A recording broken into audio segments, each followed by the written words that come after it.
Welcome to Kenton's videos. Enjoy the video. You start by making the machine safe and visible. Unplug it, lift the presser foot, and remove the needle so nothing moves unexpectedly. Next, clear the old thread. Raise the bobbin case and pull the spool thread tail free, leaving about 1–2 inches so it won't slip back. Place your new spool on the pin and follow the factory thread path visually. This prevents skipped stitches. Once done, make sure the spool sits straight and the tail feeds toward the tension discs. Now you focus on the top path where most issues happen.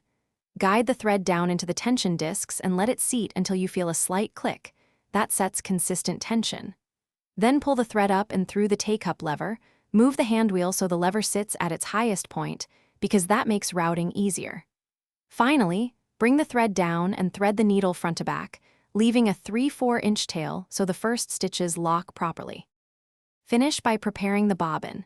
Wind and insert it in the correct orientation for your machine, then pull the top thread under the bobbin thread by turning the hand wheel toward you. Hold both tails gently, lower the presser foot, and slowly sew a few stitches to seat the threads. If loops or uneven stitches appear, back off 1/4 turn on the tension dial or reseat the thread path. If problems persist, check for lint in the bobbin area as the key trouble. Thanks for watching. Consider subscribing if we helped you.